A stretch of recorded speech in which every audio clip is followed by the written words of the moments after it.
Welcome to the deep dive. Today we're heading into a really compelling area, looking at the experiences of Nick Pope. Ah, yes, Nick Pope. Over 2 decades, right, at the UK Ministry of Defense. 21 years, yeah.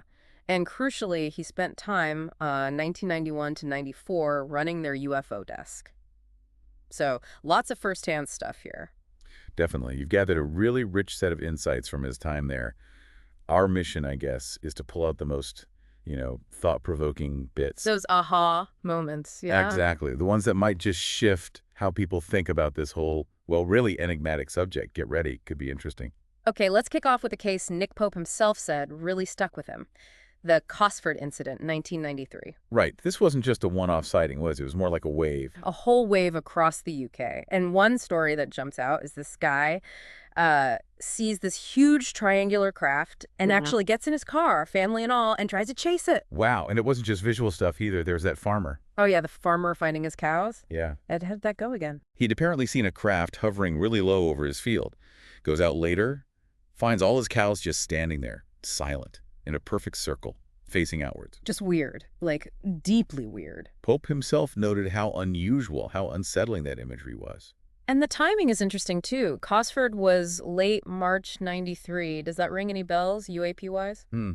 93. Wait, isn't that exactly 3 years before the Belgian UFO wave kicked off? Precisely. And the descriptions, really similar. Big triangular shapes reported in both. And that performance characteristic. Yeah. The ability to go from dead slow to, well, impossibly fast instantly. Without a sonic boom. That's one of Lou Elizondo's 5 observables, isn't it? That instant acceleration. Absolutely. Defies known physics, basically. Mm-hmm. And adding to Cosford, there's that Air Force witness account. Great, tell us about that one. He described seeing a craft moving slowly, maybe 35, 40 miles an hour. But the key thing was this low-frequency hum. A sound. More than a sound. He said he could feel it, like physically, a vibration, near a big engine or speaker, maybe. And this is an Air Force guy, used to aircraft. What happened next? From that slow crawl, he said it just shot towards the horizon. Gone. In a fraction of a second. Wow. Pope mentioned that even later, when he spoke to the guy, his voice was still shaking. Said in 8 years, he'd never seen anything like it. Never in 8 years. Yeah, never. So you see these patterns, different times, places, Yeah. suggest something more than just random misidentifications, What about radar for Cosford? Anything solid? Well, there was some radar data, but Pope said it was inconclusive. Some unidentified tracks, yeah, but nothing definitive. I suppose radar back then wasn't looking for, well, that kind of thing. Exactly. Designed for conventional threats, specific speeds, trajectories, not necessarily slow movers or things doing impossible turns. And, stealth technology exists too. Good point. Now, Cosford involved military witnesses, but Pope made a point about where most reports actually came from, didn't he? Oh, yeah. Hugely important. Despite the focus often being on military cases for, credibility. And radar corroboration. Right. He said something like 80 to 90% of the cases they investigated came from the general public. Which tells you something, doesn't it? Whatever this is, it's not just happening around military bases. Ordinary people are seeing things. It indicates a widespread phenomenon. Absolutely. Governments might focus on the national security angle, but the sheer volume of public reports is undeniable. And talking about unusual civilian reports, Pope shared one that was, well, just deeply strange. The art shop incident. Oh, that one. Yeah. Yeah, Central London, right. Picture it. Normal-looking people walk into an art shop, spend ages browsing around, like a really long time. Okay. Standard enough so far. But then they make this big, almost theatrical show of buying one single pencil. One pencil. After all that browsing. Odd. Gets weirder. They pay with a massive banknote, like a really high denomination. Okay. And when the shop owner tries to give them their change, they seem utterly confused. Like the concept of receiving money back was totally alien to them. Whoa. Okay. That is bizarre. Like fundamentally misunderstanding a basic transaction. The shop owner was so freaked out. Apparently she called someone straight after they left and just said, "There are aliens in my shop." Flat out. I can almost believe it after hearing that description. Yeah. Pope got to know her, didn't he? Didn't she have another weird experience? Yeah, he mentioned building a rapport. She later told him about something even stranger, possibly involving a time slip, missing time, even seeing someone who looked like a future version of herself. Wow. That really goes into high strangeness territory. It does. And Pope felt this kind of surreal encounter points to something important about the field It's itself. self-censorship thing. Exactly. The tendency may be to focus on the more digestible narratives, the little grays on a table image, as he put it. Right, because these really abstract, almost absurd encounters, they don't fit the neat boxes, do they? So maybe they get underreported, Which brings us to how the government, or the MOD in Pope's case, approached investigations. He talked about playing the strongest hand. meaning they focused on what would get taken seriously by the higher-ups. Pretty much. Pilot sightings, radar data, stuff that sounds credible from a defense perspective, stuff you could use to argue for resources. Makes bureaucratic sense, I suppose.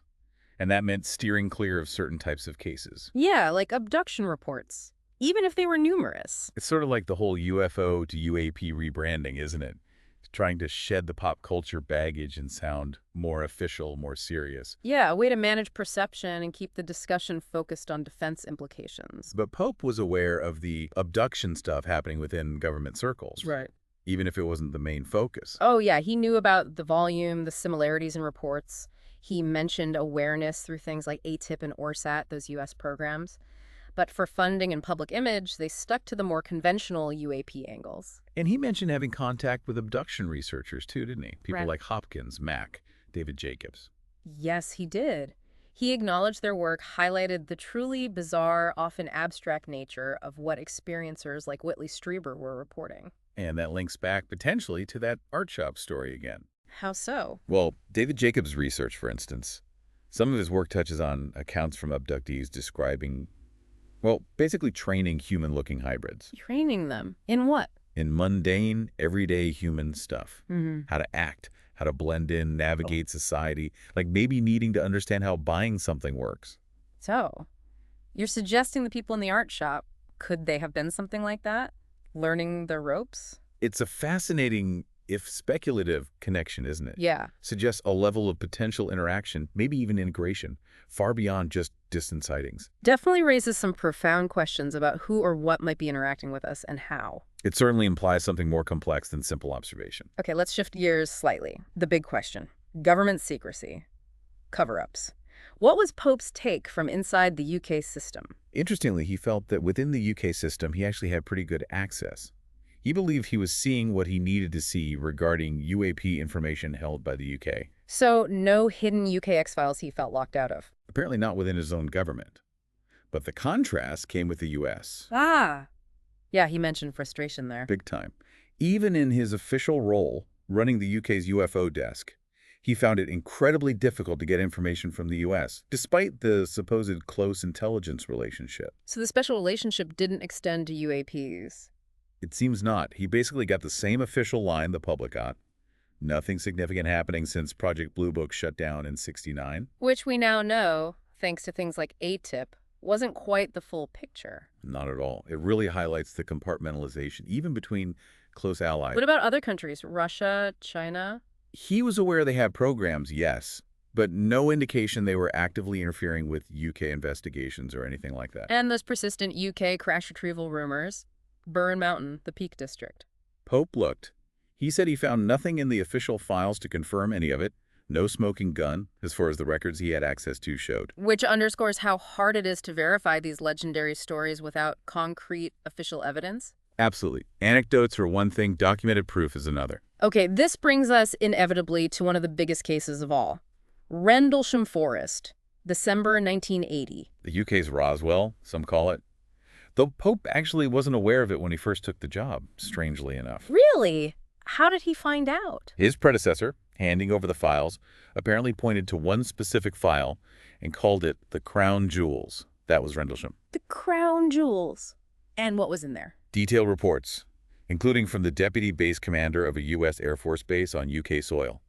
And crucially, official U.S. Air Force letterhead documentation. What did the USAF docs say? Mentioned a landing. Mm. And recorded radiation readings at the alleged landing site that were significantly higher than background level. Wow. Official military paper confirming a landing and radiation. That's huge. It's pretty extraordinary. And Pope didn't just leave it there. Later on, because of ongoing media and even parliamentary interest, he did what he called a cold case review. Like a police detective reopening an old file. Exactly.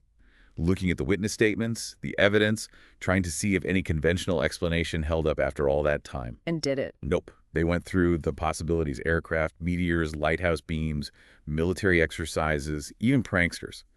None of it fit all the facts reported by multiple, reliable military witnesses over several nights. So why wasn't it solved, or at least investigated more thoroughly at the time? Pope had thoughts on that, right? He did. He thinks, looking back, the initial investigation was mishandled, partly a jurisdictional mess. Because it was U.S. bases on British soil. Precisely. Who was really in charge of investigating? It wasn't clear-cut. Plus, the usual problem: poor information sharing between different agencies, both U.S. and U.K. The classic left hand doesn't know what the right hand is doing. Tragically common, as we've seen in other contexts. And the timing didn't help either. It all happened right over the Christmas holiday period. Key people were likely on leave. Not ideal for investigating something potentially world-changing. Definitely not. But despite the remote forest location, the fact you had high-ranking USAF personnel involved, Peniston, Burroughs, Deputy Base Commander Halt. Suggests this wasn't just some mistaken observation, doesn't it? Pope quoted Colonel Halt, I remember. He did. Halt, describing seeing the object on the third night, saw a beam of light shine down from it. And Halt himself wondered aloud on his tape recording. Was it a weapon? A warning? Communication? But his conclusion? Whatever it was under intelligent control. Chilling. And the timing, December 1980, wasn't just Christmas, was it? Geopolitically. Extremely tense. You had the Polish Solidarity movement causing ripples, major Soviet military exercises, height of the Cold War, really. And Bentwaters and Woodbridge were key NATO air bases. Strategically vital. Which raises the question, were there nuclear weapons there? Well, the official UK's policy is always neither confirm nor deny NCND. But the possibility is strong, given the base's roles. And that connects to a wider unsettling pattern, UAPs and nukes. A very persistent and disturbing theme.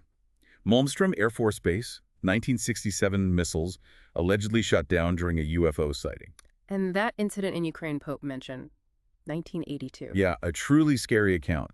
Missiles apparently entering a pre-launch sequence during a sighting, one witness claiming his hair turned white overnight from the stress. It's understandable why Congress is now pushing DOD on this UFO nuclear connection. Absolutely. Is it just collection bias? More eyes on sensitive sites means more sightings? Or is there actual interaction, maybe even interference? The incidents themselves suggest more than just passive observation sometimes. They certainly seem to, which leads back to Rendlesham witnesses. Pope had a hypothetical question for them, didn't he? Yeah, if he could ask them one thing off the record, it was, what didn't you put in the official report? Because he suspects self-censorship played a role, even in a case this big. Like Jim Peniston keeping the binary code download secret for decades. Exactly. Partly embarrassment, partly worried about his security clearance. It shows how much potentially crucial data might get held back by witnesses themselves. And speaking of potentially missed data, there was also a hint the British looked into health effects. Yes, Pope mentioned becoming aware of a British intelligence assessment, looking into potential radiation exposure for the Rendlesham witnesses. Echoes of the kind of human effects mentioned in those later U.S. 80 Porsat documents. Fascinating. Okay, let's dive into that binary code aspect of Rendlesham. Okay. It's one of the most debated parts. It really is. So Tenniston's account is, he physically touches the craft, feels a sort of static shock. Okay. And then days later, he gets this overwhelming compulsion to write. Fills 16 pages of a notebook with just ones and zeros. Didn't even know it was binary code at the time. It's an unconscious outpouring. Apparently so. And it only came out years later when researcher Linda Moulton Howe saw the notebook and asked about the numbers. So what did the code say? It was eventually translated, right? Yes, by a computer scientist named Nick Sisk. The translation included phrases like exploration of humanity continuous for planetary advance, references to Eyes of Your Eyes, and origin year 8100. 8100, like the year. That's how it's often interpreted. Plus a string of geographical coordinates. And the coordinates pointed somewhere specific. To ancient sites, sacred sites around the world. Places like Giza, Nazca, Sedona. Okay, that is mind-bending. Receiving binary code unconsciously that translates to English, mentions the future, and points to ancient sites. It throws up so many questions, doesn't it? The nature of the intelligence, the method of communication, the meaning. Has anyone tried to explain the how? How could you receive binary like that? Well, Pope mentioned the theoretical physicist Ronald Mallet, who works on time travel theories. Right. Mallet proposed using the spin states of subatomic particles up or down, like ones and zeros, to potentially send binary messages through time. It's highly speculative, of course, But it's an intriguing parallel to Peniston's experience. It is, though you also hear about other abductees getting telepathic downloads, don't you? But the messages are often different. Yeah, often quite cliche almost. Warnings about pollution, nuclear war, stuff you might expect perhaps. Which makes you wonder, why tell random individuals this stuff? Is it genuine? Or is it, like Pope mused, maybe something else? Like a magician's trick? A form of deception? Or maybe even psychological evaluation? That taps into Jacques Valley's ideas, doesn't it? The messages of deception, the phenomenon acting like a cosmic joker. Intentionally misleading us. Or testing us somehow. Or maybe operating with motives so alien we just can't grasp them. It keeps the mystery deep, that's for sure. Okay, let's move from Rendlesham's complexities to something seemingly more clear-cut, visually at least. The Calvine photo. Ah, yes, the diamond-shaped crack. Pope was directly involved with this one when he was at the MOD. He saw the original 6 photos and the negatives. Taken in Scotland, right? Reportedly near an RAF fighter jet. In broad daylight. That's the story. And it's become prominent again recently because a former RAF press officer, Craig Lindsay, released what he claims is one of those original photos. Has Pope verified Lindsay's photo? He's been careful, understandably, can't officially authenticate it without MOD confirmation, but he has confirmed what the original MOD analysis concluded back then. Which was? That the images, analyzed by the Joint Reconnaissance Intelligence Center, JRIC, were genuine. They showed a solid, structured craft, roughly 75 feet across, and crucially, no conventional explanation. So the MOD's own intelligence analyst said it was real and unexplained. That's what Pope maintains based on the JRIC assessment he saw, which blows away all those online theories about it being a reflection or a distant island or whatever. Pope rated the clarity of the photo very highly, didn't he? A 10 out of 10, he said.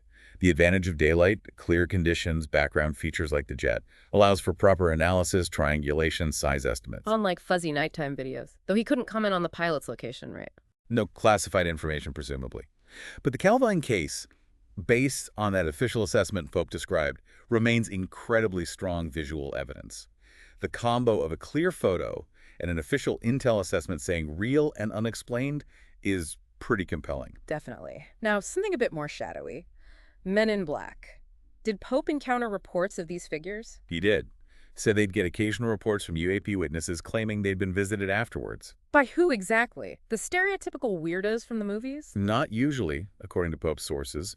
The descriptions were more often just government people in dark suits. Maybe acting a little strangely, asking questions, sometimes implying the witness shouldn't talk, but generally not overtly bizarre. Interesting. And it wasn't just potential MIB visiting people, was it? The MOD did its own lurking. Yes. Pope admitted the MOD covertly sent people, including himself, to civilian UFO conferences. To gather intel, basically. See who was saying what. He even took a friend once. Yeah, brought a civilian female friend along as his woman in black, just to blend in better, not look like a solo guy taking notes. What were the rules for attending undercover? Pretty simple. Yeah. Act natural, don't draw attention, definitely don't reveal you're from the MOD, just listen and observe. So a bit of low-key espionage in the UFO community suggests a continuing government interest, even if it's discreet. Definitely. Okay, let's talk about Pope himself. His journey from being this inside MOD guy to a public figure. That's quite a shift. A huge shift. He described it as coming out of the shadows into the spotlight after 21 years as a quiet civil servant. That prompted it. He felt the UAP issue was just too important to be ignored or downplayed, and he didn't think the MOD was really tackling the big questions adequately. And he stayed interested even after leaving the UFO desk role. Yeah, kept his hand in, apparently. Then the MOD started an open government initiative, led to some declassification, and that gave him the opening to speak more publicly. And then came the books, the media appearances. Yeah, right. He became the go-to guy for the BBC on UFOs for a while. Then took early retirement in 2006 to focus on his own writing and media work. Moved to the U.S. in 2012, which led to things like Ancient Aliens. Exactly. His unique background, former MOD UFO guy, gave him huge credibility in that world. But even his fictional books had to be cleared by the MOD. Yes, both his fiction, like Operation Thunderchild, and his nonfiction, like the Rendlesham book he co-authored, they had to go through a security review process. Did they make him change much? Minor redactions, he said, in both fiction and nonfiction, which shows the MOD still keeps an eye on how the subject and potentially related sensitive info is portrayed. And they probably still keep tabs on him, generally. He thinks so. Mentioned getting an email from a former boss after he'd made some comments about Area 51, just a sort of gentle reminder they were listening. He also mentioned doing occasional favors for the MOD, like promoting their open government line. Yeah, seems like a bit of a quid pro quo sometimes. Keep relations reasonably good. It contrasts, interestingly, with the current U.S. situation, ARO, the declassification efforts. There's still a lot of public skepticism about how transparent they're really being. It really shows the complicated dance between governments, secrecy, and public information on this topic, doesn't it? Different approaches even between allies. Absolutely. It's never straightforward. Okay, one last area Pope touched on, which was quite unexpected. Religion. Yeah, the intersection of UAP and religious beliefs. Yeah. He had a story about a colleague. For British intelligence colleague, yeah, who became utterly convinced that UAPs were, well, demonic, part of an end-time scenario. Wow. And that wasn't a totally isolated view, was it? He mentioned a priest influencing a high-ranking military figure. Yeah, a maverick priest named Paul Inglesby apparently had a significant influence on Lord Hill Norton, who was a former chief of the defense staff, pushing similar ideas. And Pope encountered similar thinking in the U.S., too. Apparently so. Mentioned encounters within U.S. intelligence circles where the advice was basically, son, go home and read your Bible. It really highlights the profound challenge that confirmed contact or disclosure would pose to established religions, doesn't it? Especially Christianity, perhaps, with core tenets about humanity's place, Christ's sacrifice.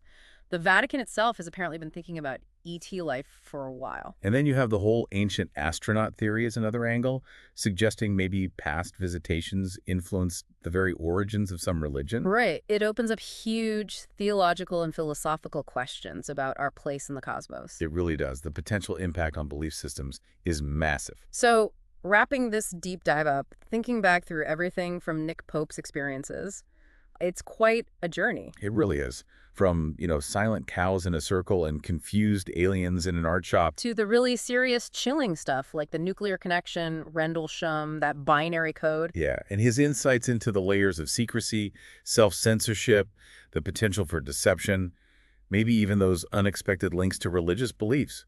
It paints a picture that's so much more complex and weird than simple explanations allow. It really does. And that recurring question of intent just hangs there, doesn't it? Absolutely. That idea of a cosmic joker, or maybe something operating with motives we just can't fathom right now, it leaves you wondering, if these encounters are purposeful, what's the message? And could we even understand it if we got it? Yeah, think about the sheer strangeness we talked about, the art shop behavior, the unconscious binary download. Makes you ask, what else might be going on? Just beyond what we normally perceive. Exactly. What other realities could be interacting with ours in ways we haven't even begun to grasp? For anyone whose curiosity is buzzing after all this, you can definitely dig deeper into Nick Pope's work. Where can people find him? His website is nickpope.net. He's also active on X, formerly Twitter, @NickPopeMod. And he pops up at events like Contact in the Desert, the Ancient Aliens Live Tour. So plenty of avenues for further exploration. Definitely. And the more you look into this, the more you realize we probably only just scratched the surface.